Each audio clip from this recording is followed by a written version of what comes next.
grabar en este computador? Sí, ya está grabando. Está grabando, ya. Ujú. Sí, ya está grabando. Ok, pues muy buenas tardes tengan todos ustedes. Muchísimas gracias por acompañarnos el día de hoy y continuar con nosotros en estos ciclos de seminarios de formación y actualización en QFB, esta vez organizados por el Comité Estudiantil de QFB de la UAM Xochimilco, avalados por la institución. Yo en este caso pues funjo como la asesora académica de los estudiantes. Ellos son los que van a llevar los seminarios. Son unos chicos muy hiperactivos, muy interesados en seguir aprendiendo y en hacer cosas para los mismos estudiantes y los profesionales que ya se encuentran laborando en el campo de trabajo. Bueno, ya los irán conociendo a lo largo de los seminarios. Les pido por favor si pueden cerrar sus micrófonos. A ver. Ya los irán conociendo a todos ellos a lo largo de los seminarios. Van a ir presentando a los ponentes, van a ir interactuando. Yo los invito a que nos acompañen durante pues estos seminarios. Vamos a tener temas muy interesantes, ponentes muy interesantes también de alto renombre. Vamos a ver, entre otras cosas, pues el seminario de hoy que nos va a hablar la doctora Ana de compatibilidad en nanomateriales. También vamos a tener tema de evaluación de antihiperglucemiante de ANOVA diversifolia Stafford mediante un estudio fitoquímico biodirigido a través de ensayos in vivo e in silico. Vamos a tener a un doctor candidato a Premio Nobel de la Paz, el príncipe de Camerún, que nos va a hablar de la educación por la paz. También vamos a tener el tema de logística y exportación aérea de mercancías peligrosas, que son unos temas que pues, a nosotros nos atañen. Introducción a los servicios profesionales de atención farmacéutica en farmacia hospitalaria. Nos van a hablar también del efecto de alimentos y nutrimentos en el tratamiento farmacológico, de los criterios básicos de un sistema de gestión de la calidad para la industria farmacéutica en México. Aquí vamos a tener a varios ponentes de profesores de la UAM Xochimilco. En este caso, este tema específico es un libro, la presentación de un libro, por si les interesa, de aseguramiento de la calidad. Y también vamos a tener como último tema las aplicaciones del fluoruro de estaño. Y pues también estamos preparando en conjunto con los estudiantes, con el comité estudiantil, otra serie de eventos y cursos para que estén al pendiente y pues si quieran, pues gusten sumarse, ¿no? Estos eventos son sin costo y pues van a tener el aval de la universidad. Bueno, pues ahora le voy a pedir a Valeria. Bueno, cabe mencionar que este esfuerzo es idea total de los estudiantes, ¿no? Del comité estudiantil. Yo nada más estoy aquí de aval académica. Entonces le voy a pedir a Valeria, si por favor nos haces el favor de presentar a nuestra ponente, por favor, para empezar la conferencia. Charla. Sí, gracias, doctora. Bueno, muy buenas tardes. El día de hoy vamos a iniciar con el ciclo de las conferencias sabatinas que va a organizar el Comité Estudiantil de QFB de la Universidad Autónoma Metropolitana, Unidad Xochimilco, como nos mencionaba la doctora bajo su asesoría. Y pues bueno, para dar inicio a esta primera conferencia, que está denominada como Compatibilidad de Nanomateriales, tenemos el honor de tener como nuestra primer ponente a la doctora María Ana Rivera Soto, que es egresada de la Escuela Nacional de Medicina y Homeopatía del Instituto Politécnico Nacional. Cuenta con una maestría en toxicología del Centro de Investigación y de Estudios Avanzados del Instituto Politécnico Nacional. Actualmente siendo candidata a doctorado en Ciencias Genómicas de la Universidad Autónoma de la Ciudad de México. Realizó estancias y cursos de investigación a nivel nacional, como es el curso de identificación y evaluación de personas tóxicas, el curso Stop the Bleed y manejos del shock hipovolémico. en el Comité de Trauma del Colegio Americano de Cirujanos, en el Instituto de Inmunohematología aplicada en el Centro Nacional de Transfusión. Cuenta con un diplomado en salud pública realizado en el Instituto Nacional de Salud Pública dentro de los eventos más recientes. Actualmente es profesora de la UNAM en la asignatura de hiperexcitabilidad neuronal en la carrera física biomédica. Y para finalizar con la presentación, es autora de artículos de investigación en diversas revistas, así como editora de la revista Journal of Medicine and Medical Research, ponente en distintos foros y cuenta con muchos años de experiencia en el área científica. Durante la ponencia, sus preguntas y dudas las pueden colocar en el chat, en la parte del Zoom. Estas serán resueltas al final de la conferencia. El link para la obtención del certificado de la constancia se va a compartir a través del chat de Zoom. Y sin antes que otra cosa, no sé si la doctora guste decir algo más, sino para cederle el micrófono a la doctora María. O si No, alguien guste agregar nada algo. más, pues agradecerle a la doctora que haya aceptado la invitación y pues bienvenida a esta casa abierta al tiempo. Muchas gracias.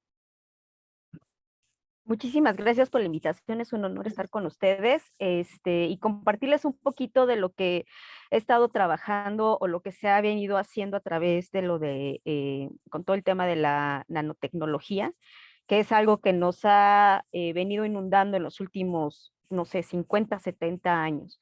Entonces voy a compartir pantalla para iniciar con la plática. Ok.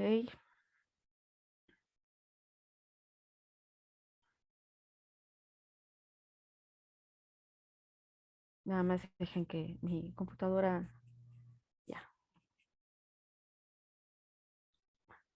está haciendo de las suyas. Okay. Voy a quitar el video para que pueda yo tener que luego mi internet no es como de lo mejor, entonces voy a detener el video. Está bien, doctora. Ok. Y comparto pantalla.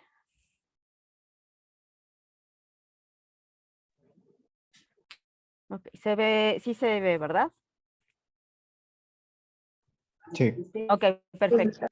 Entonces, el tema que vamos a ver el día de hoy es compatibilidad de nanomateriales. Para empezar, pues tenemos que ver qué es un nanomaterial, qué es un nanocompuesto, nanofluido, o sea, presentaciones hay muchísimas, pero sí es importante que nosotros empecemos con la definición. ¿Qué es una nanopartícula? Bueno, las nanopartículas son aquellos compuestos que en tamaño están en un rango entre 1 y 100 nanómetros. También por definición podemos determinar que las nanopartículas son aquellos en los que las propiedades físico-químicas, las propiedades de interacción química, de termodinámica, etcétera, se van modificando de un compuesto macro a poderlo convertir o sintetizar en una nanopartícula.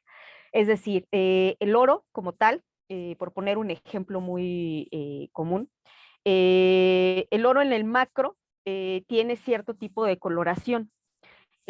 Todos conocemos el amarillo típico del oro.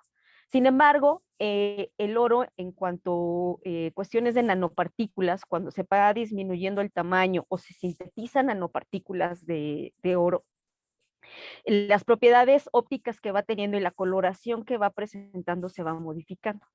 El oro, dependiendo del tamaño de las nanopartículas, en cuanto a rango de visibilidad, puede estar emitiendo una fluorescencia más o menos entre 520 a 570 nanómetros.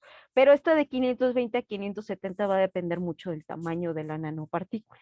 Entonces, también la nanopartícula como tal es aquella en lo que las propiedades físicas o químicas o cualquier tipo de interacción se va modificando dependiendo del tamaño del nanocompuesto. La nanotecnología se ha utilizado últimamente, a recientes fechas, estamos hablando de 50, 70 años, en muchísimas cuestiones. En electricidad, en agricultura, para uso farmacéuticos, para uso médico, como biosensores, como terapia para cáncer, en cosméticos, en purificación de agua, para fotocatálisis, electrónica óptica, etcétera. De hecho, muchos de los compuestos y de las nuevas tecnologías que están utilizando para los cosméticos tiene que ver con nanotecnología. Muchos de los desodorantes ya tienen nanocompuestos en nanopartículas de plata, por ejemplo, para evitar la sudoración excesiva. En cuanto a electricidad, hay ciertos nanocompuestos metálicos que sirven muy bien como conductores de electricidad o en esta tecnología óptica, electrónica óptica, sirven súper bien. Como cuestiones médicas, se ha utilizado como, en vez de utilizar estos medios de contraste que utilizan para ya sea resonancia o tomografía, sobre todo para estudios oftalmológicos, ópticos, se están utilizando nanopartículas de oro por esta capacidad que tienen de rastreo, de fluorescer y tener ese rastreo a través de estudios de este tipo, ¿no? Entonces, nosotros hemos observado que las nanopartículas como tal se pueden hacer de diferentes compuestos, se pueden hacer de compuestos inorgánicos, de compuestos orgánicos. Nosotros en esta imagen, en la cuadrante superior izquierdo, podemos ver algunas microscopías, ya sea HRT o de barrido o de alta resolución electrónica, donde se observan diferentes tipos de nanocompuestos. Se pueden observar nanocompuestos en donde tienen una geometría, una composición química y electrónica muy definida y nos pueden dar ciertos patrones geométricos, ¿no? Como hay ciertos nanocompuestos en los que en realidad por el tipo de síntesis o el tipo de síntesis en las que se está llevando a cabo la realización de este nanocompuesto, da una forma desordenada. La composición de los nanocompuestos va a ser dependiendo del compuesto que estemos utilizando, del tipo de síntesis que estemos utilizando, y nos pueden dar diferentes imágenes. Puede ser, como se ve en el cuadrante inferior derecho, en forma de esferas, en forma de cubos, en forma de como nanotubos, en forma de disco, etcétera. Pero una de las grandes propiedades que tienen los nanocompuestos por su tamaño es la interacción que tienen a la superficie. Es decir, debido al tamaño tan pequeñito que tienen los nanocompuestos o las nanopartículas, pueden ingresar, hablando en un modelo biológico, a las células con mayor facilidad, lo que nos pueden dar accesibilidad a que ingresen inclusive al núcleo, que tengan interacciones con el DNA, a nivel óptico, sobre todo los que se forman como nanofluidos, es decir, que los nanocompuestos se encuentran en un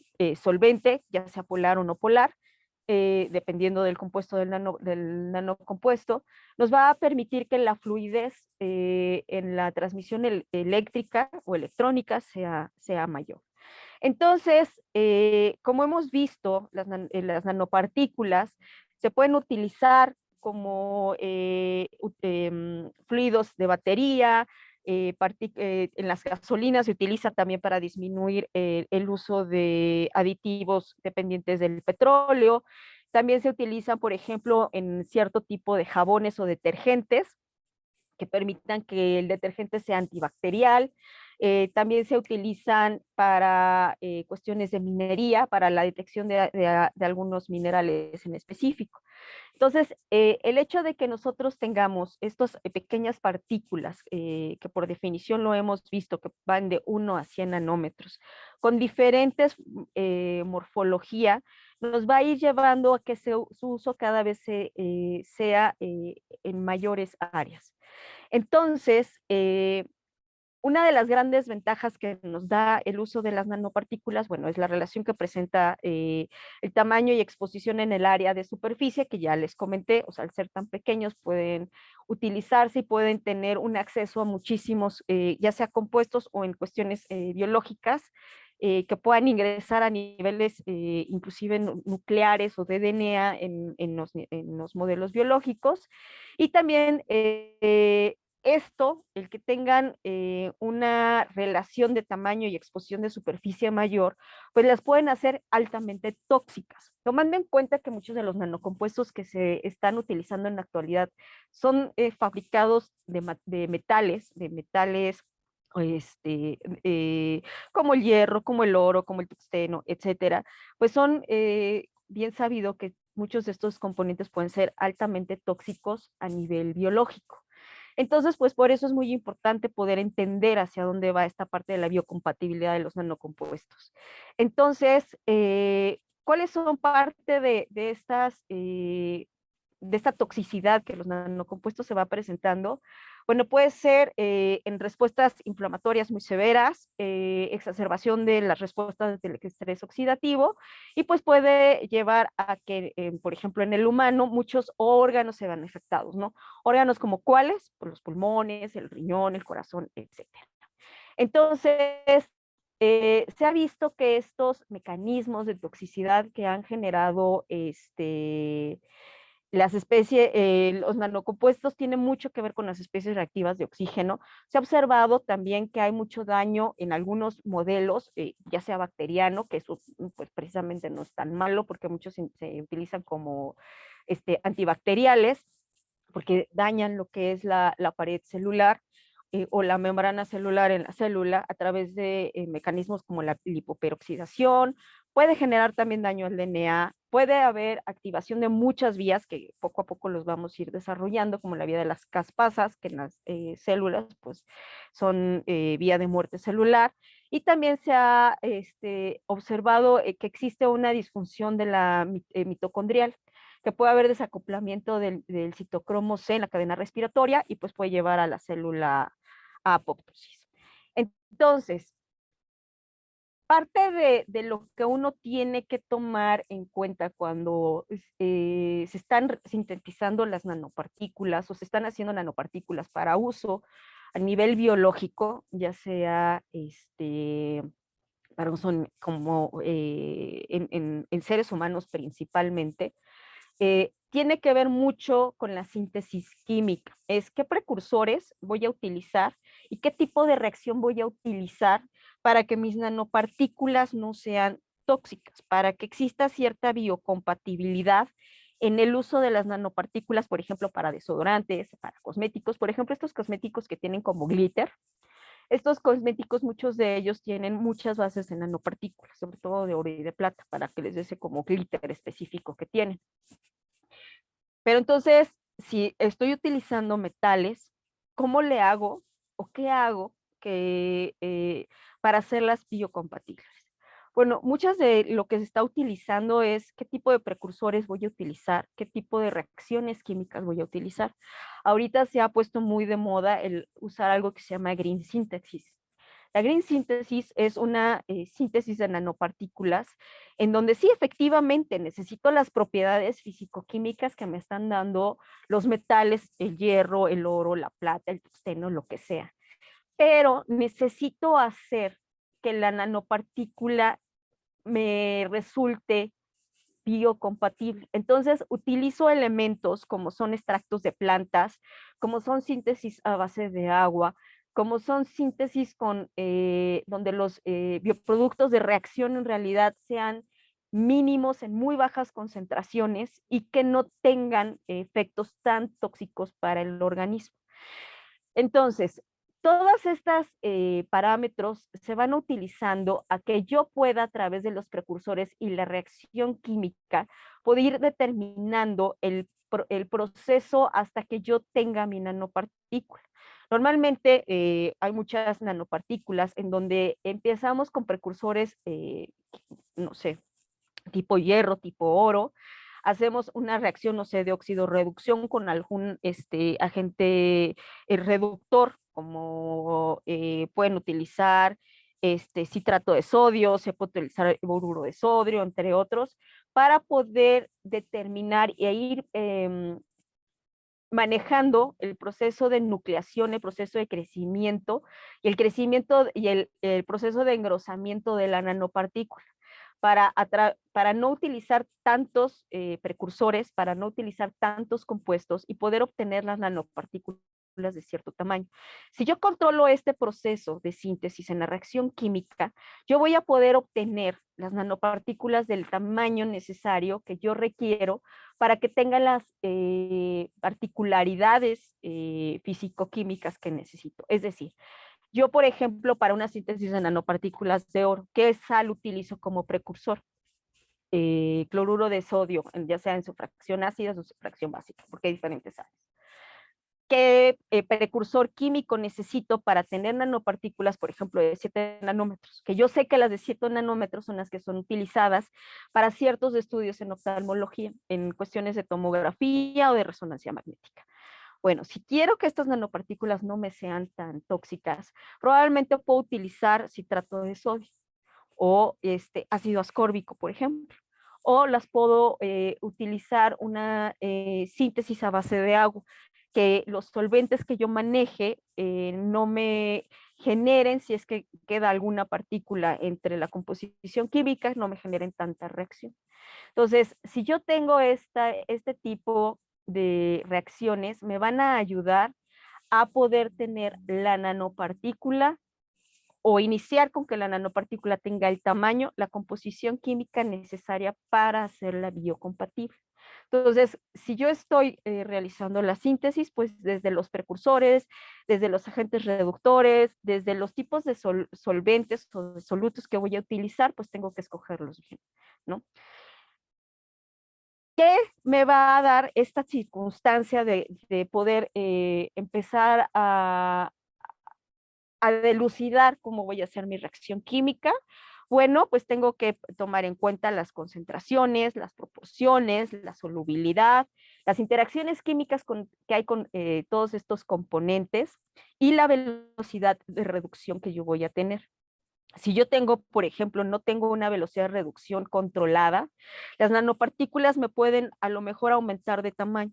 De 7 nanómetros que necesito, voy a tener unas nanopartículas de 50 nanómetros, en donde las propiedades a lo mejor que yo estoy buscando se me van a perder. Y el hecho de que yo tenga partículas de 50 nanómetros me va a implicar que químicamente voy a tener más contenido de los subproductos de reacción que pueden llegar a ser tóxicos. Por ejemplo, en muchos síntesis de nanopartículas utilizan borhidruro de sodio. Los subproductos de la reacción del borhidruro de sodio son todos los derivados del bórax. Se sabe que el bórax a ciertas concentraciones pueden llegar a ser altamente tóxicos, ya sean neurotóxicos, cardiotóxicos o nefrotóxicos. Entonces, si yo estoy teniendo nanopartículas de gran tamaño, y estas nanopartículas van a estar van a tener intercalados en su composición subproductos de bórax, esta nanopartícula ya me va a ser tóxica. Entonces, sí me es muy importante que yo pueda poder determinar esta cuestión. Una vez que tengo ya la nanopartícula hecha o que ya está sintetizada, necesito poder corroborar con muchísimos estudios que se hacen la circunstancia de su composición química, que puedo determinar también el tamaño y la morfología de la nanopartícula y la estabilidad en suspensión. ¿Por qué es importante el tamaño y la morfología? Una, dependiendo del tipo de nanopartículas que yo voy a tener, pueden ya sea ingresar a través, hablando del modelo celular, de líneas celulares, pueden ingresar libremente a través de los poros de la membrana. Ya si son nanopartículas un poco más grandes, pueden utilizar ya sea bombas sodio-potasio o transportadores tipo cassette, dependiendo de la composición química y de la afinidad bioquímica que tenga con estos tipos de transportadores. También es cierto que muchas nanopartículas lo que utilizan son agentes capeantes que le llaman o agentes que las recubren. Es decir, una nanopartícula sola de hierro a lo mejor puede ser muy tóxica, pero si yo la recubro con un agente de este tipo del green synthesis, que son extractos de plantas, la toxicidad que va a tener esta nanopartícula va a ir disminuyendo. Entonces, al momento que yo hago la síntesis, tengo que tener muy en claro en qué modelo la voy a utilizar y para qué la voy a requerir. Por ejemplo, hay nanopartículas que se utilizan en suelos o en el agua, que son nanopartículas de hierro, para matar cierto tipo de bacterias. Costo-beneficio, sé que la nanopartícula tarda mucho tiempo en degradarse en el suelo o en el agua. Pero si este tipo de bacterias, que son bacterias que están generando daño en el suelo, en el sustrato, y me va a generar un beneficio, puedo llegar a utilizar cierta cantidad de nanopartículas. También las nanopartículas de metales como hierro, oro, se utilizan como secuestradores para otras sustancias, es decir, tienen afinidad, una alta afinidad química con otro tipo de sustancias que nos sirven para descontaminar suelos, por ejemplo, que han sido contaminados con gasolina o con cierto tipo de aceites. Entonces, pues sí tengo que determinar para qué quiero las nanopartículas y así poderlas sintetizar de acuerdo de acuerdo a mis necesidades.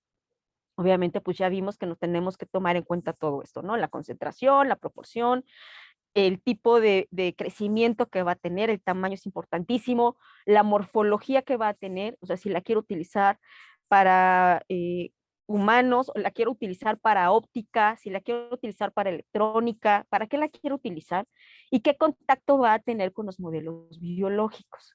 Obviamente, si estamos hablando de electrónica óptica, donde sabemos que el contacto que se tiene con el humano es mínimo, quizás puedo no utilizar una green síntesis, a lo mejor puedo utilizar otro tipo de compuestos para su síntesis. Entonces, sí es importante que yo vea con qué la voy a recubrir, para qué la necesito. Dentro de los recubrimientos que se utilizan normalmente en las nanopartículas, puede ser polímeros como el polietilenglicol, el chitosan, el dextran. Se puede utilizar también fosfolípidos, se puede utilizar copolímeros. Últimamente en la green síntesis están utilizando, por ejemplo, vitamina C, vitamina E, extracto de té verde, extracto de Jamaica. Entonces, hacen los extractos de las moléculas que requieren de estas plantas y hacen la síntesis para que la nanopartícula se recubra. Por el ejemplo que nosotros estamos viendo en el extremo superior derecho, es una nanopartícula donde en el núcleo de hierro tiene una capita de oro y está recubierta con polietilenglicol. Esta recubierta con polietilenglicol va a dar ciertas propiedades de solubilidad. Esta nanopartícula se va a utilizar para un modelo biológico, en este caso el hombre. Entonces yo necesito que sea una nanopartícula que sea soluble, la necesito que tenga cierta estabilidad coloidal, necesito que sus propiedades de interacción con otras moléculas sean mínimas para que no se aglomere. Entonces, yo necesito hacer el cálculo, obviamente, ustedes que son químicos y yo que trabajé un poquito con ello, necesito hacer los cálculos de cuánto le voy a poner de polietilenglicol, qué tipo de polietilenglicol voy a usar, el peso molecular del polietilenglicol que voy a utilizar, porque a lo mejor mi nanopartícula es pequeñita, pequeñita, y eso le va a permitir un ingreso libre a la célula. Sin embargo, si el peso molecular del polietilenglicol es mucho, no va a permitir el ingreso a nivel celular, sino va a quedar siempre circundante a la célula. Y si yo requiero que la nanopartícula ingrese a nivel celular para lo que sea que yo la haya sintetizado, no va a poder hacerlo. También el hecho de que tengan estos recubrimientos, sea cual sea el recubrimiento, nos va a permitir poder anexarle o que se adhieran compuestos como anticuerpos o medicamentos. Hay ciertas nanopartículas que se están utilizando para dirigir los medicamentos a ciertas células, ya sea cancerosas o del sistema inmunológico, y que hagan X efecto, ya sea que lleven a la célula muerte celular, en caso de las células cancerosas, que induzcan la muerte bacteriana en cierto tipo de bacterias, o simplemente que ingresen a la célula para el rastreo de algún estudio, ya sea con tomografía o con resonancia magnética. Entonces, parte de las características que me tienen que dar estas nanopartículas, pues que tienen que estar estables en solución en modelos biológicos, que tienen que ser de bajo peso molecular, que tienen que ser biocompatibles. ¿Qué se implica biocompatibles? Pues que tengan a todos los niveles de toxicidad que sea menos, que no sea citotóxico, no sea teratogénico, que no genere aglomeraciones en ningún tipo de órganos y que tenga una baja respuesta inmunológica. Eso es muy importante. Obviamente, también el hecho de que sean solubles en caso de los modelos biológicos es importantísimo, es como el medio de contraste. El medio de contraste es soluble, ya sea en el juguito de manzana que normalmente les dan los radiólogos, se lo toman, se distribuye en el cuerpo y se desecha a través de excretas renales. Lo mismo buscamos que en un compuesto que es utilizado en modelo biológico. Si son compuestos utilizados para la agricultura, estas biocompatibilidades es que no me genere ninguna toxicidad en el suelo, es decir, que el proceso de degradación sea rápido, que en el momento en el que si se llegan a ingresar a través de las raíces en la planta, que no modifique ninguna parte del metabolismo, ya sea de la planta o de los animales que estemos hablando, y que no genere toxicidad en ninguno de los órganos. Sin embargo, esta realidad es un poco complicada a veces de llegar.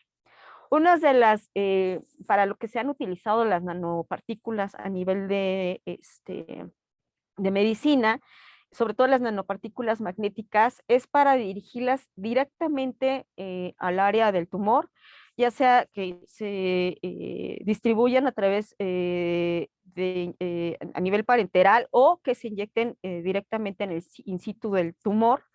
Y lo que se hace es que una vez que están las nanopartículas ya internalizadas a nivel celular, a través de programas, algunos programas que se tienen o software especiales en resonancia magnética, se puede dirigir digamos que este impulso magnético al área donde están las nanopartículas y generan un fenómeno que se llama hipertermia magnética. Es decir, la nanopartícula de metal tiene estos movimientos internos de rotación y que van generando calor. Entonces, entre más ingresen nanopartículas al área celular o el sitio del tumor, se da este estímulo magnético, las nanopartículas responden a este estímulo magnético generando estos movimientos de rotación interna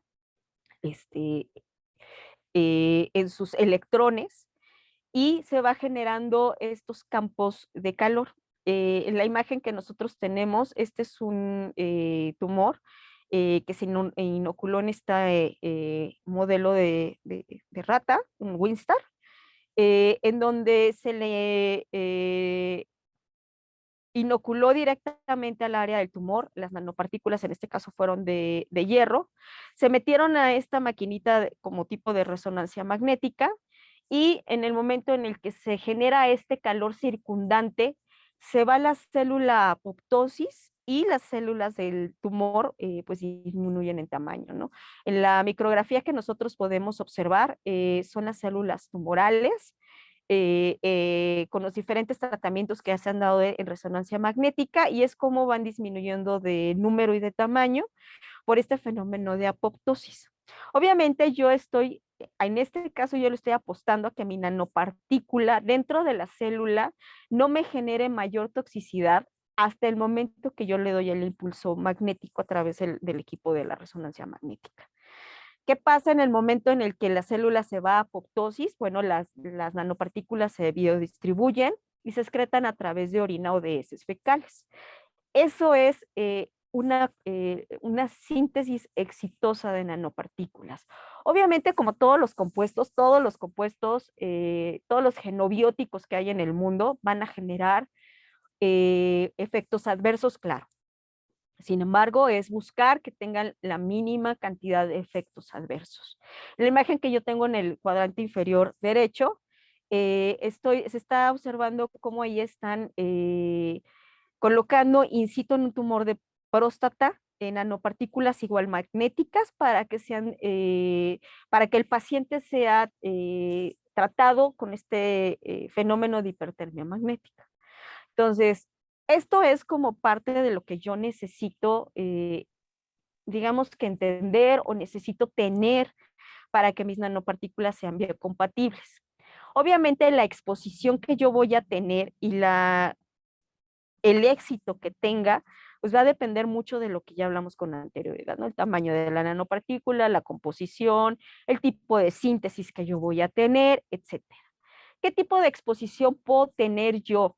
Ya sea que estoy yo ingiriéndolo o a través de todos los componentes que están ahorita alrededor, de electrónica, ópticos, etcétera, pues las vías de exposición de las nanopartículas pueden ser oculares, inhaladas, orales, dermatológicas o intravenosas. Dermatológicas, les digo ahorita muchos maquillaje, desodorantes, inclusive hasta cremas específicas para algunos problemas dermatológicos se están utilizando nanopartículas.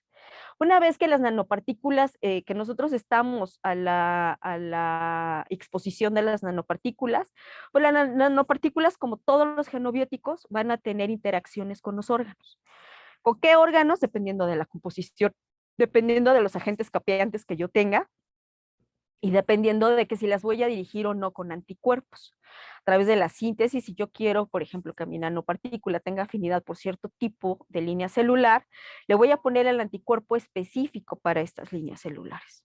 Entonces, una vez que tenga la interacción con la célula, estas nanopartículas y todas las biomoléculas que están a su alrededor, como ya vimos en la imagen, que puede ser polietilenglicol, vitamina E, vitamina C, etcétera, van a tener una superficie de absorción, ya sea a nivel DNA, a nivel de una proteína en específico, a nivel intracelular, o en un organelo en específico, dependiendo de la síntesis que yo esté haciendo. Entonces, una vez que se hace esta interacción, ¿cuáles son los efectos adversos que yo puedo tener a nivel celular de estas nanopartículas? De los más importantes y los que más se han comentado es la generación de especies reactivas de oxígeno, ya sea de radicales superóxido, de radicales de oxígeno, de iones peróxido, de peróxido de hidrógeno, de radicales hidroxilo.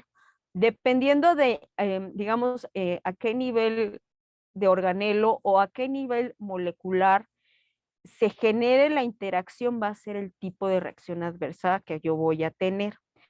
Entonces, una de las grandes preocupaciones que se ha tenido a través de los investigadores que han sintetizado nanopartículas es que una vez que las nanopartículas entran a la célula, todo lo que son las biomoléculas se puedan llegar a degradar. Entonces, queda la nanopartícula como desnuda con los metales.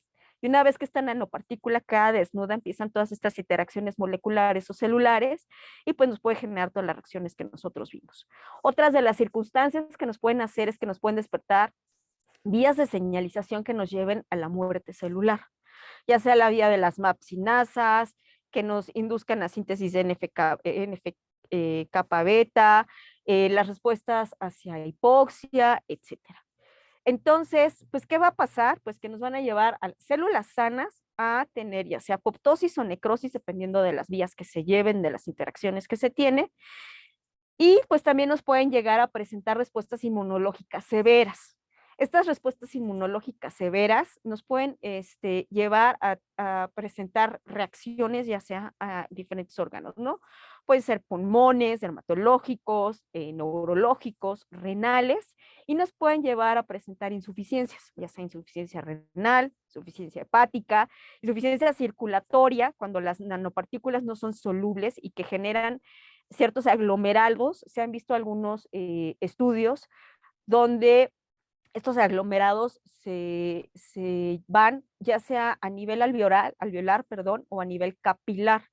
Entonces, en lo que son las terminaciones de los dedos de las manos o los dedos de los pies, se llegan a presentar reacciones adversas, sobre todo cuando son nanopartículas metálicas. Entonces, pues ya estamos hablando que la nanopartícula como tal nos está generando ciertos daños. Por eso es bien importante que en el momento que estamos hablando de biocompatibilidad, que los agentes que nosotros estamos utilizando, que los tamaños que estamos utilizando y que las características fisicoquímicas de las nanopartículas, pues sean compatibles con el modelo a los que los quiero tener. Entonces, ¿qué determina la toxicidad de las nanopartículas? El tamaño, la composición química, la dispersión o aglomeración y el uso de los agentes capeantes que nosotros vayamos a utilizar, ¿no? Que era lo que habíamos hablado. Parte de esta circunstancia y parte de muchos de los estudios que se tienen que hacer cuando uno está sintetizando nanopartículas, primero es viabilidad celular. ¿Mi nanopartícula mata o no mata células? ¿En qué modelos puedo utilizar? Puedo usar líneas celulares, que es lo que normalmente se utilizan de diferentes órganos. Y se tienen que hacer estudios, o se deberían de hacer estudios de exposición en curvas tiempo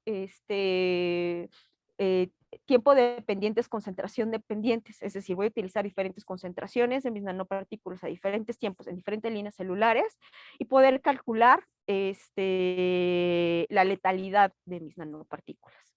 Si yo quiero que mis nanopartículas maten células, bueno, el objetivo es ese, ¿no? Si no quiero que las maten, bueno, ¿a qué concentraciones voy a poder yo trabajar en exposiciones agudas, subagudas y crónicas cuando estoy trabajando en líneas celulares? Obviamente, una vez que tengo eso, pues el siguiente paso es utilizarlo en modelos murinos, ¿no? Para que al final los pueda yo utilizar en humanos y poder determinar las nanopartículas no matan. Después, ¿qué estudios tengo que hacer? Bueno, en uno de ellos y de los más importantes es, ¿generan o no generan especies reactivas de oxígeno?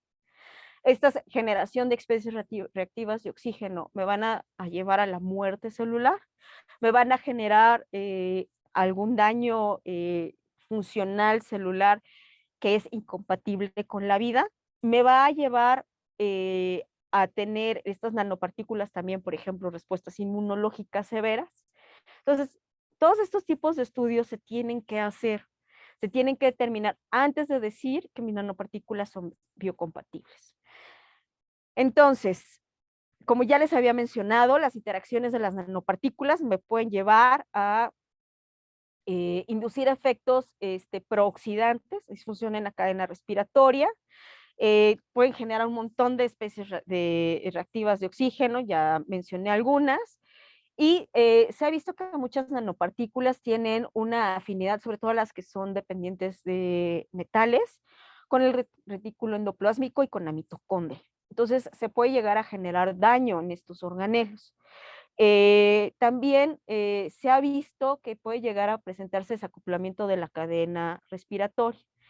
Todo esto se ha observado a través que despierta a través de la interacción de nanopartículas con estos organelos, y también puede llegar a interaccionar con ciertas vías de señalización. Pueden ser las vías de las mapsinasas, como ya dije, el factor de crecimiento epidermal, puede llegar a disfuncionar, la respuesta celular a hipoxia. Esta exposición de nanopartículas se sabe que da una sobreproducción de ROS. Va a interferir también en la tasa que existe de enzimas antioxidantes y enzimas prooxidantes. Entonces, esta disfunción también de la síntesis en estas enzimas nos puede llevar a que haya una disfunción celular. Entonces, ¿cuál es, digamos, que el mecanismo? Pues se va a explicar con la reacción de Fenton. Esta reacción de Fenton, digamos que es parte de lo que nos explica el mecanismo de acción o de interacción de la producción de ROS. Entonces, al momento que hay esta disociación de los metales y que existe toda esta disfunción o disrupción del metabolismo celular, pues ¿en qué termina? En muerte celular. ¿En qué termina? En apoptosis o necrosis, dependiendo del mecanismo que yo esté utilizando. Entonces, ¿qué efectos adversos puedo yo tener de las nanopartículas? Pueden ser neurotóxicos, pulmonares, genotóxicos, inmunotóxicos, entre otros, ¿no? De las nanopartículas que normalmente pueden llegar a generar estos, pues son las dependientes de metales. Prácticamente de las nanopartículas que se utilizan o que se estuvieron utilizando mucho fueron nanopartículas de hierro. En ortopedia se utilizan mucho nanopartículas de tuxteno, se utilizan mucho nanopartículas silicio tuxteno, hierro tuxteno, también se utilizan oro tuxteno.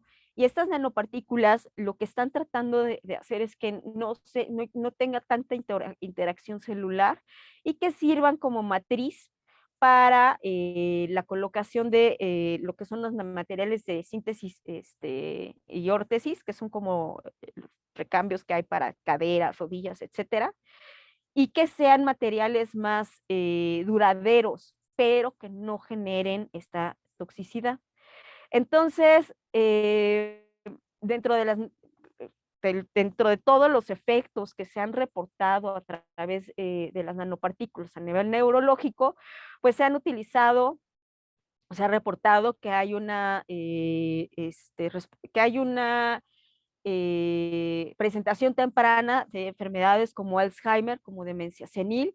Se ha visto, sobre todo en las nanopartículas de hierro, que existe también problemas de osteopenia, es decir, que es como la fase precursora de la osteoporosis.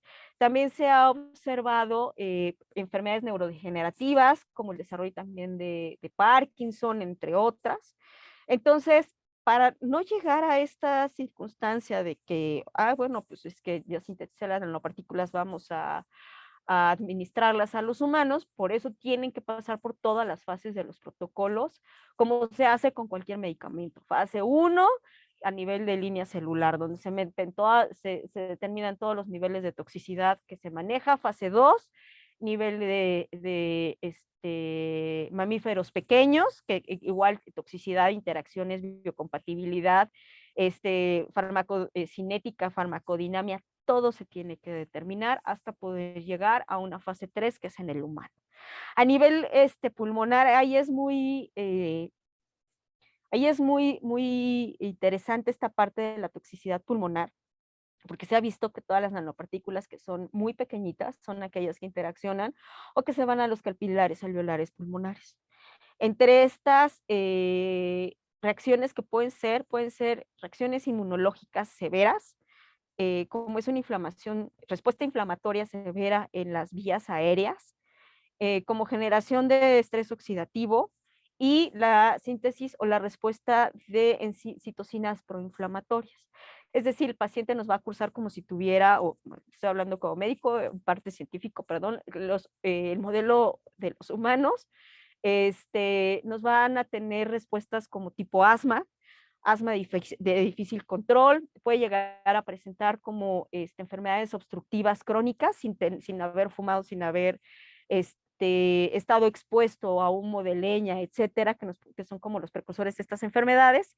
Y este tipo de respuestas inflamatorias severas es a la interacción de la nanopartícula con la vía aérea. Entonces, sí es importante poder determinar este tipo de interacciones. Entonces, normalmente lo que se utiliza para poder determinar es el estudio de las citocinas proinflamatorias que normalmente se utilizan en la clínica, y hasta cierto punto también se pueden hacer estudios para ver si efectivamente son parte de la exposición de las nanopartículas. Hay ciertos estudios que se pueden, como el HPLC, absorción atómica, espectrometría de masas, para poder hacer estudios de si, por ejemplo, en orina, en cabello, en sangre, se tienen concentraciones de metales pesados. Obviamente, a lo mejor las concentraciones nos van a manejar a niveles traza, ¿no? Porque las nanopartículas y las concentraciones que nosotros estamos administrando son bajísimas. Pero la composición química y la interacción de volumen-superficie es lo que me está generando toda esta toxicidad. En cuanto a genotoxicidad que se ha reportado, se ha reportado que hay una gran interacción a nivel DNA. Esta interacción a nivel DNA nos puede llevar a que, por ejemplo, no se haga esta relajación del DNA en ciertas fases del ciclo celular. Puede llevar a la célula a permanecer en arresto celular en la fase G1. Puede llegar a presentar ciertas interacciones con el DNA que impida la síntesis de alguna proteína. Entonces, aunque se sinteticen las proteínas, estas proteínas van a ser disfuncionales por este tipo de interacción que se genera. A nivel de inmunológico, bueno, puede ser una reacción de hipersensibilidad, sobre todo para las que son como recubiertas con cierto tipo de polietilenglicol o que utilizan liposomas en la reacción. Se puede inducir también respuestas de lipoperoxidación. Entonces, sí es muy importante, o reacciones de hipersensibilidad muy severas. Entonces, sí es muy importante que nosotros podamos entender, podamos observar qué tipo de interacciones, qué tipo de nanopartículas tenemos, el tamaño que tenemos para este tipo de reacciones. A nivel de piel, nos puede generar también pues, cuestiones de dermatitis, reacciones inflamatorias, etcétera, ¿no? Entonces, como nosotros vemos, las interacciones que nosotros tenemos en las nanopartículas pueden ser muchísimas. Esta es una imagen caricaturizada de las reacciones que se tienen y cómo es que puede llegar a inducir el desacoplamiento, en este caso de la cadena respiratoria, es un desacoplamiento del citocromo C a través de las nanopartículas metálicas de oro. Cómo puede llegar a disfuncionar toda la cadena respiratoria y la cadena de intercambio electrónico, cómo puede llegar a generar la producción de especies reactivas de oxígeno. Entonces, en este caso, si ustedes me preguntan, ¿en las nanopartículas el tamaño importa? Claro que importa. En las nanopartículas la composición química importa, claro que importa. En las nanopartículas los agentes, el tipo de síntesis que yo estoy utilizando importa, claro que importa. Todo esto es muy importante. Entonces, ¿qué es lo que no y lo que tenemos que evitar cuando nosotros estamos sintetizando nanopartículas? Una, que sean genotóxicas, que eso es importantísimo. Otra, que generen estrés oxidativo, importantísimo. Otra, que generen respuesta inmunológica. Y yo creo que una de las más importantes es que me generen muerte celular. Si las nanopartículas que yo estoy utilizando, obviamente hay reportes en la red donde se me están presentando que ese tipo de nanopartículas son altamente genotóxicas o tienen una respuesta inflamatoria, pero necesito que sean de ese compuesto. Bueno, entonces tengo que determinar el tamaño y todos los agentes con los que los voy a recubrir, los agentes capiantes, para disminuir o hacer nula todo este tipo de interacciones. Entonces, ¿por qué se utilizan? O dices, bueno, pues si son tan tóxicas, ¿para qué las utilizan en los desodorantes? Por ejemplo, estos desodorantes que están utilizando de acción prolongada, que son acciones de 48, 96 horas, etcétera. Bueno, las utilizan y son normalmente nanopartículas de plata, porque se han observado que a través de todos los agentes que las recubren y el tamaño que tienen estas nanopartículas, a lo mejor lo que hacen es que hacen que disfuncione un poco el folículo piloso, que es donde están todas las glándulas sebáceas. Sí, pero más allá de eso, en el área circundante no me va a generar respuesta inflamatoria ni me va a inducir a genotoxicidad. Por ejemplo, los que utilizan para estudios oftalmológicos con medios de contraste que utilizan nanopartículas de oro, ya pasaron por todos los estudios de compatibilidad que ya les estuve yo mencionando para que nosotros podamos determinar que efectivamente necesito para poder determinar si la integridad del nervio óptico es la adecuada, si la circulación del ojo es la adecuada, si no hay una degradación en alguna parte del ojo, y que se pueda rastrear y que son tan pequeñitas que puedan ingresar inclusive hasta los capilares en la circulación sanguínea del ojo, y no me va a generar ningún otro tipo de respuesta, no me va a generar daño oftalmológico. Bueno, entonces la nanopartícula me es biocompatible y la puedo usar. Obviamente, si yo veo esta imagen, pues me espanto, ¿no? Me da algo, ¿no? ¿Por qué? Pues porque puede generar lipoperoxidación. ¿Por qué? Porque las nanopartículas se transportan ya sea que utilicen chaperones o se transporten libremente por la célula y nos pueden llegar a disfuncionar ya sea en la mitocondria, en el retículo endoplásmico, a nivel de DNA generando mutaciones, etcétera. Pero insisto, si yo quiero mi nanopartícula compatible, en alguno de estos mecanismos tiene que ser mínima la interacción que tenga. Y si es mínima la interacción que tiene, no me despierta una respuesta inflamatoria severa y que en el momento en el que ya cumpla su ciclo pueda ser excretada, como todo se excreta, vía renal o por heces fecales, ¿no? Entonces, vía digestiva. Entonces, sí es como muy importante que nosotros podamos entender esta circunstancia. Obviamente, a nivel bacteriano, se utilizan mucho las nanopartículas, se han utilizado nanopartículas de plata principalmente y de oro para bacterias, sobre todo tipo Mycobacterium, para bacterias, Escherichia coli se han utilizado, en donde se puedan utilizar estas nanopartículas dirigidas específicamente para que ingresen a la bacteria y maten única y exclusivamente a la bacteria, no me maten células. Entonces, una vez, obviamente se les pueden acoplar ahí medicamentos, entonces parte la nanopartícula que mata la bacteria, parte el anticuerpo que ayuda a que sea específico el sitio de acción, y parte el medicamento que se le pueda acoplar para que llegue y que mate a E. coli, o que mate a Mycobacterium, o que mate a cualquier bacteria en la que se esté utilizando. Entonces, realmente costo-beneficio se pueden utilizar para muchas cosas, siempre y cuando tengamos en cuenta esta circunstancia.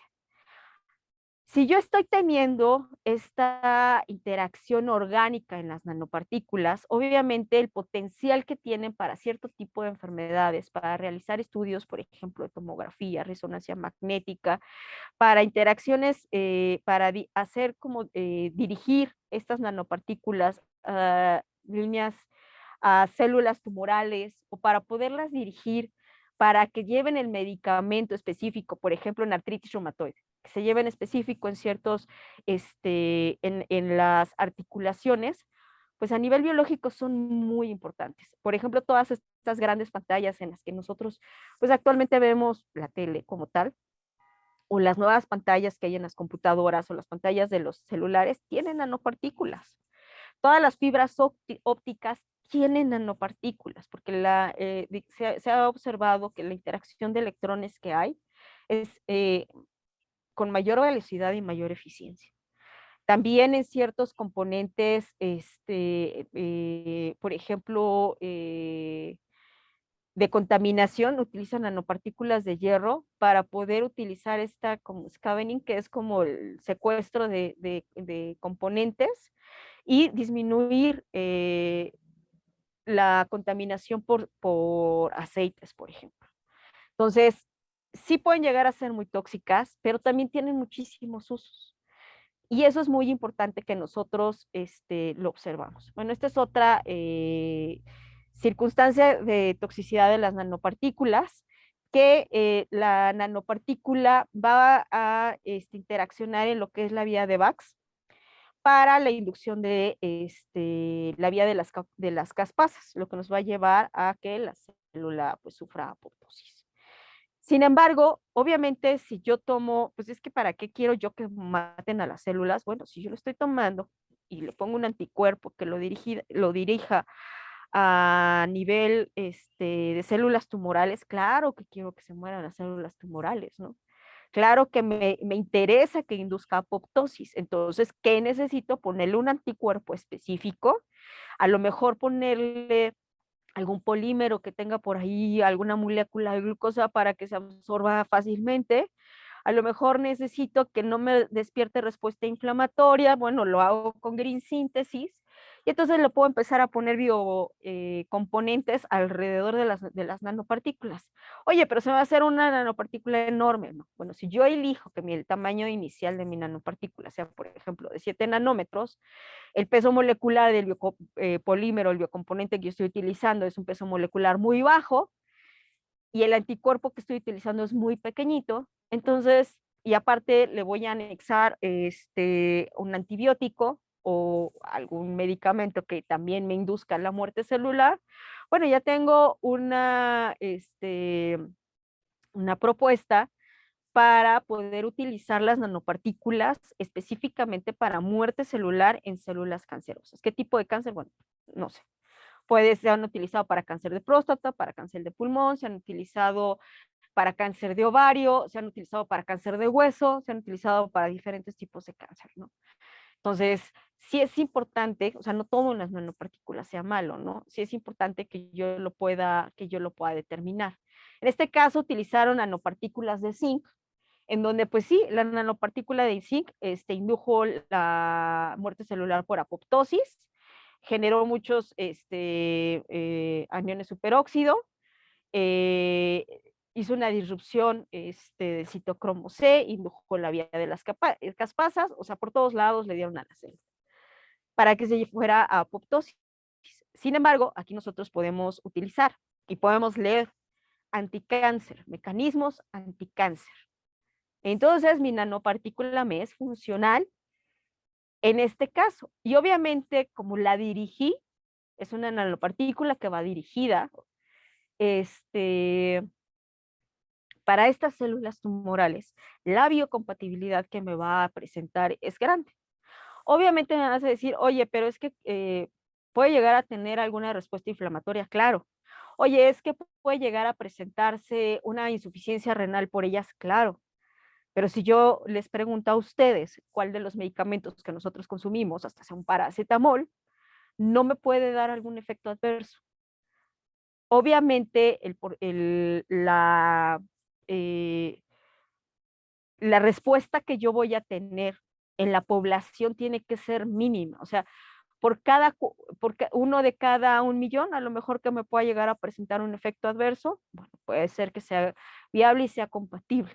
A lo mejor el tipo de interacciones al DNA que me va a dar no me va a llevar a que se generen mutaciones que queden constantes en la progenie. Bueno, está bien.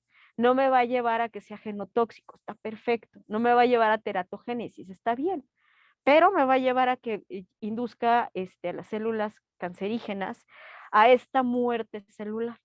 Entonces, sí es muy importante que yo pueda establecer, insisto, los agentes capiantes. De ahí también es mucho mi éxito para poder tener una nanopartícula compatible o no.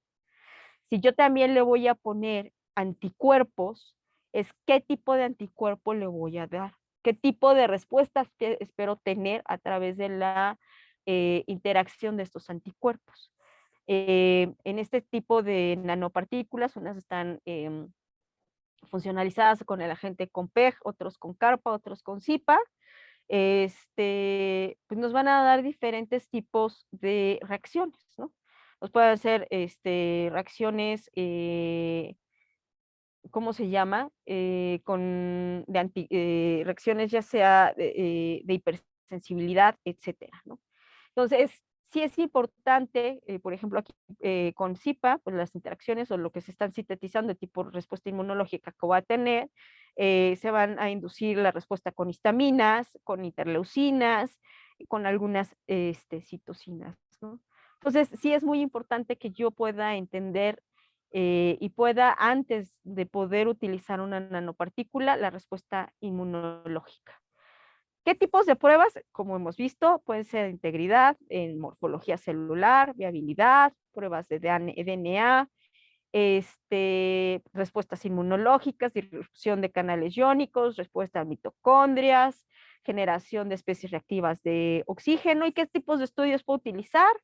Bueno, pues usar citometría de flujo, ensayos de MTT, ensayos Cometa, ELISAs para respuesta inflamatoria, patch clamp para interacción proteína-proteína. Puedo también utilizar ensayos hematológicos como el contenido de hemoglobina, porque a lo mejor está teniendo una disrupción en alguna de las componentes de los eritrocitos, algunas proteínas totales. Aquí también puedo utilizar determinación de CD4, CD8, por ejemplo, estoy esperando una respuesta inmunológica. Puedo hacer estudios de histopatología, claro, para ver si es que existen alguna traza de las nanopartículas. Puedo hacer pruebas también, ya les había dicho, en ensayos como de absorción atómica, HPLC, espectrometría de masas en sangre, en orina, en cabello, para ver si hay alguna detección de metales. Entonces, después de que yo haya hecho todos estudios a nivel celular, que muchos de estos estudios se lleven también a nivel de modelos murinos, y obviamente, pues todo lo que es biodistribución y etcétera. Entonces, Yo puedo decir que mis nanopartículas sean tóxicas o no tóxicas para el humano o para el modelo que yo vaya a utilizar y si las voy a utilizar o no en el humano. Entonces, dentro de todos los métodos de síntesis que existen, hay muchísimos métodos de síntesis. Ya sea que utilice el método top-down o bottom-up method, los métodos que se utilizan, es decir, el primer método es, tengo un compuesto macro y tengo que hacerlo que se reduzca a nivel de nanopartícula. Ese es el top-down. El bottom-up es, esta síntesis en donde tengo mis agentes precursores, las sales como tal, y tengo que hacer un método de síntesis para tener la nanopartícula. Entonces, ¿desde qué tipo de método voy a utilizar? Es importante. Hay metodologías de estado sólido, de estado líquido, métodos de fase gas, fase líquida, etcétera. Hay por ablación láser, en donde se utilizan también extractos de bacteria o de hongos para poder hacer la síntesis. Se pueden utilizar síntesis a través de microondas. Hay muchísimas formas de hacer la síntesis. Y estos métodos de hacer la síntesis pues, me va a llevar a poder determinar, insisto, en si mi nanopartícula es biocompatible o no. Entonces, ¿de qué tengo que partir para poder hacer el uso de la nanopartícula? Es para qué la voy a utilizar. Una vez que yo determine para qué la voy a utilizar, elijo el método, elijo los productos, ya sea en materiales, digamos que en masa o con los reactivos que yo vaya a utilizar, y de ahí voy partiendo y hago todos los compuestos. Hubo un tiempo que se utilizaron nanopartículas de carbono, que son las nanopartículas de grafeno para todo, sobre todo para cuestiones ópticas en pantallas táctiles. Y los utilizaban a diestra y siniestra, ¿no? Y de repente se dieron cuenta que en estas personas que utilizan mucho como el touchscreen, sobre todo en pantallas de computadora o en el celular, pues estaban desarrollando cáncer de piel o cáncer de cerebro. Entonces, parte de este desarrollo del cáncer, pues se dieron cuenta que era por el uso de los nanotubos de carbono, nanotubos de grafeno. Y entonces de ahí empezaron a decir, entonces no es porque sean pequeñitos, significa que no vayan a generar algún daño. Efectivamente, pueden desarrollar un montón de enfermedades. Sin embargo, si se hace la síntesis, se hacen todos los protocolos, pues yo puedo determinar si mi nanopartícula es biocompatible o no. Entonces, con esta plática quería hablarles de una manera muy gruesa, porque de nanopartículas hay muchísimo de biocompatibilidad, acerca de lo que es la nanotoxicidad o, viéndolo desde el otro punto de vista, la biocompatibilidad de los nanocompuestos. Entonces, pues no sé si haya alguna duda, si haya algún comentario acerca de esto. Por mi parte, pues ese sería todo de la plática.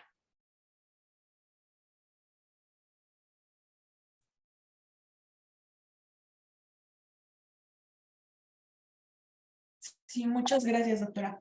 Bueno, pasaríamos a la sección de preguntas. No sé si alguien tenga alguna pregunta. Daremos, no sé, doctora Karina, unos 5 minutos. Unos 5 minutos está 5 bien. minutos para ver si alguien tiene alguna pregunta. Y pues si no, ya procedemos a pues, dar por terminada la sesión. Puede levantar su mano y podemos abrirles el micrófono. Sin problema. No tengan miedo. Sí, pregunten. Bueno, aquí pusieron un comentario. Al principio, Arturo Daniel dice, el DTA, por ejemplo, para capturar los metales después de una síntesis de nanopartículas. Supongo que estaba hablando del principio de su plática, doctora. ¿Me podría repetir? Es que no escuché bien, perdón. ¿El uso del DTA? EDTA. Del Para capturar EDTA. metales después de una síntesis. Ok, sí. Sí, de hecho el EDTA en algún momento determinado también se utilizó como agente capiante. Y también, dependiendo, es que ahí depende de las interacciones químicas. Sí se puede utilizar como secuestrador o también se puede utilizar como agente cambiante. Sin embargo, para poder el EDTA utilizarlo a ciertas concentraciones pierde como esta capacidad coloidal y de solubilidad. Entonces, pues, como que dejaron de utilizarlo un poco. Pero sí tiene ambas, ¿no? Se utilizó como agente capiante y se utilizó también como scavenger. Ok. Tenemos otra pregunta que es ¿cómo se define el tamaño de una nanopartícula al momento de sintetizarla? Es decir, ¿cómo se le hace para tener un tamaño específico? Ok, aquí depende mucho el tipo de síntesis que estén haciendo. Por ejemplo, si usan reacciones de óxido-reducción, pues ahí tienes que hacer bien tus cálculos de las concentraciones de tu agente reductor. Y tienes que determinar los tiempos en los que quieres que reaccione, que haga los tiempos de reacción de la síntesis. También, por ejemplo, las que son por ablación láser, primero hacen una síntesis de óxido-reducción y a través del láser, de los componentes del láser, y con los pulsos del láser van haciendo la disminución en el tamaño de las nanopartículas. O sea, ahí va a depender mucho del tipo de metodología que utilices, de las concentraciones porque hay una proporción entre las concentraciones de los agentes que tú utilices reductores y de los precursores y del tamaño de nanopartícula. ¿Cómo le hago para poder saber de qué tamaño son? Normalmente las mediciones se hacen por microscopía electrónica de alta resolución o se hacen por microscopía de barrido. Entonces, aquí va a depender mucho. Creo que por aquí tengo algunos, déjenme ver si los encuentro. Aquí tengo algunos. No sé si puedo compartir otra vez pantalla para mostrarles una diapositiva Claro que de sí, lo que son el adelante. tamaño de las nanopartículas por micros. Ok, perfecto. Entonces, espérenme.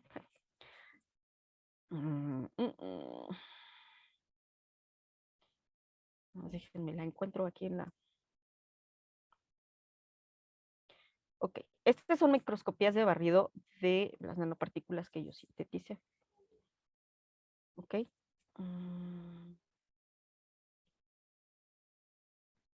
Entonces...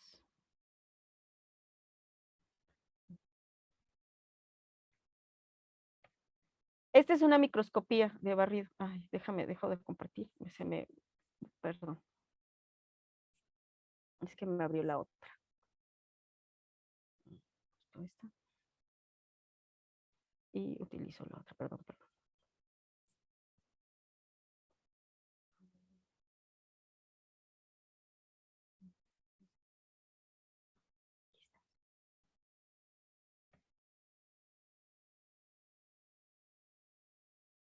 Ok.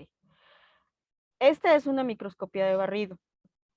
Esta microscopía de barrido, ¿qué es lo que nos va a dar? Al momento, esta es el tipo de nanopartículas que yo estoy utilizando son nanopartículas de hierro, oro. En este caso son desnudas, no tienen ningún tipo de agente capiante. Entonces, ¿qué ¿Podría hace? ponerlo en A través presentación para que se vea un poquito más grande, por favor? ahí está, ¿sí se ve? En presentación. Sí, ya la puse en presentación, es que mi computadora está como Ah, ya. muy Sí, lenta. bueno, está bien. No, gracias. Ah, sí, está bien. Excelente, gracias. Ok, porque ya está, ¿sí la ven? Sí, sí, Sí, sí. doctora. Ah, ok, Sí. entonces, perfecto. Aquí, ¿qué estoy haciendo? Estoy utilizando dos técnicas, microscopía de barrido y una técnica que se llama EDS. El EDS es una técnica en la que me va a hacer una determinación a través digamos que de imagen de estimulación de electrones, de poder determinar qué componentes tiene mi nanopartícula. Cada electrón, a través de estos estímulos que les dan con el microscopio, va a tener una emisión de energía específica, es como una huella dactilar específica para cada componente. Entonces, a través de microscopía de barrido, yo puedo tener composición química y puedo tener tamaño de nanopartícula. Entonces, imagen es de microscopía de barrido, donde yo puedo ver cada bolita que hay es una nanopartícula y error. Cada bolita que ustedes ven como aglomeradas, porque de hecho se aglomeran, las nanopartículas que yo sinteticé se aglomeran, se puede determinar el tamaño y composición química. Si hacen a diferentes, como microscopía óptica, si se acerca más la resolución de la microscopía de barrido, se fijan que tiene diferentes puntos, es punto 1, punto 2, punto 3, punto 4. Puedo hacer el mapeo químico punto por punto y puedo hacer la determinación del tamaño de las nanopartículas. En los aglomerados, en estos más o menos, como se puede observar, pueden ser más o menos, andan entre 70, 50 nanómetros. Pero en las nanopartículas que se pueden ver las más chiquititas, normalmente el tamaño de esta imagen son más o menos de 10 nanómetros. Es decir, mi composición química, mi tamaño es heterogéneo, no son todas del mismo tamaño y se aglomeran las que están desnudas. Sin embargo, en el momento en el que aquí ya se ve mucho más clara la imagen. En estas nanopartículas, en esta imagen en específico, son nanopartículas que están recubiertas con polietilenglicol, que es el agente capiante que yo decidí utilizar. Esas nanopartículas que siguen siendo de tamaño heterogéneo, si se fijan en este aglomerado, porque este es un aglomerado de nanopartículas, donde dice PAR1 a PA2, el tamaño más o menos de la nanopartícula está entre 100, 200 nanómetros. Sin embargo, cuando hacen el rastreo de las nanopartículas más pequeñitas, el tamaño puede oscilar entre 9 y 5 nanómetros. Yo aquí todavía estoy en la fase en la que estoy haciendo ensayo-error de las concentraciones de polietilenglicol. Estas son las sales que yo utilicé, que es el borviduro de hierro, la sal de oro, y mi agente reductor. Y estas son las concentraciones que yo utilicé para hacer la síntesis. Y este es el porcentaje de polietilenglicol que yo utilicé. Mi síntesis es realizada en agua y parte del objetivo que yo quería era que no tuvieran tantos bioproductos derivados del bórax. Entonces, en el mapeo químico que yo tuve, pues me aparece hierro, oro, sodio, etcétera, pero no me aparece boro. O las concentraciones de boro son muy pequeñitas.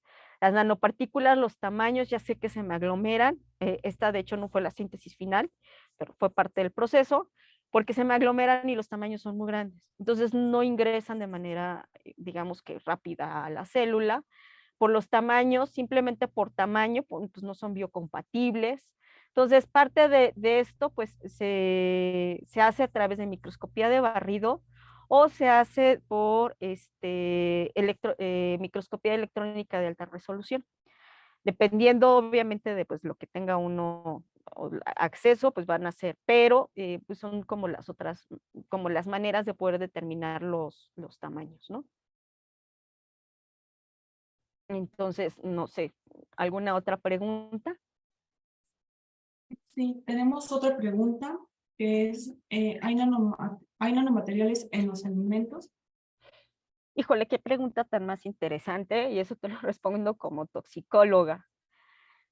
En los campos que se utilizan nanocompuestos en los pesticidas o que se utilizan nanocompuestos como en los fertilizantes, obviamente pues los animales y las plantitas los van a integrar como parte de la absorción que tienen a través de las raíces o de comer los alimentos.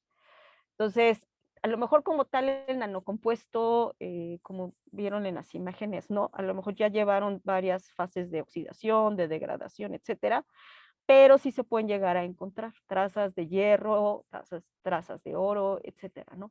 Pero parte del ciclo por el uso de los nanocompuestos en pesticidas o para alguna cuestión petroquímica que se requiera y hay contaminación del suelo, etcétera, sí se pueden llegar a encontrar.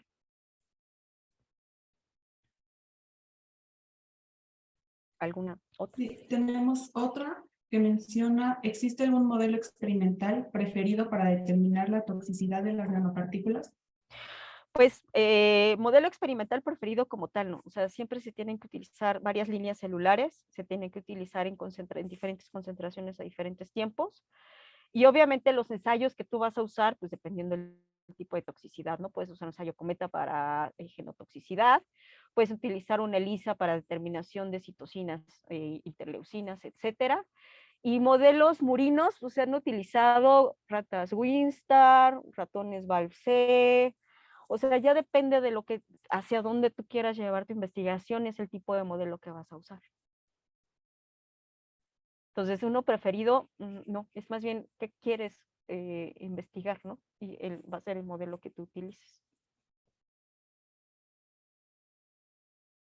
Y bueno, por el tiempo, la última pregunta que vamos a tomar es del QFB Arturo, que menciona, doctora, una pregunta, ¿en un futuro habría forma de sustituir implantes, dispositivos médicos, válvulas cardíacas, para evitar una cirugía invasiva, ya que el riesgo de que un paciente fallezca en cirugía es mayor que se pueda emplear nanopartículas para arreglar estas cardiopatías antes de llegar a ese caso de la cirugía o colocarlas en el implante para evitar rechazo del dispositivo? Colocarlas en el implante ya se están haciendo en materiales de ortopedia y sí en algunas cuestiones cardiológicas, sí se están utilizando ya nanocompuestos. Y los nanocompuestos, como dije, pues orgánicos e inorgánicos. De los orgánicos que se están utilizando como biosensores o como la síntesis, sí se utiliza para disminuir la respuesta inmunológica o alérgica, que sea sustitutivo, por ejemplo, para un reemplazo valvular, por ejemplo, no creo. Porque al final del día es biomecánica, ¿no? O sea, tendrías que hacer tú este reemplazo valvular única y exclusivamente de nanopartículas, pero al final del día, ¿cómo metes el recambio valvular en el corazón? Tienes que hacer una cirugía de corazón abierto para poder poner este dispositivo. Sería como muy futurista pensar que a lo mejor con una inyección directa al corazón y que estas nanopartículas se acomoden en una válvula y esto ayude que funcionen, pues no sé si lleguemos a eso. Pero puede ser, a lo mejor sí en los marcapasos que se utilizan cierto tipo de nanocompuestos también se han utilizado.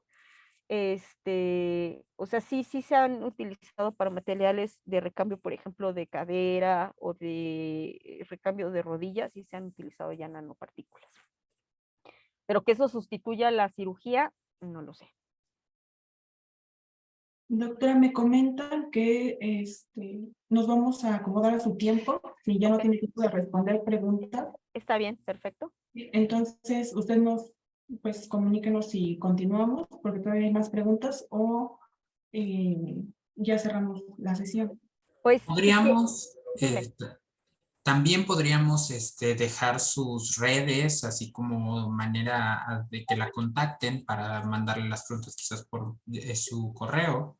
Sí, de hecho el correo lo puse en la presentación, pero si no se los doy. Y sí, efectivamente me pueden dar todas las preguntas vía correo y yo con gusto las voy contestando. Mi correo es mrivera_soto@yahoo.com.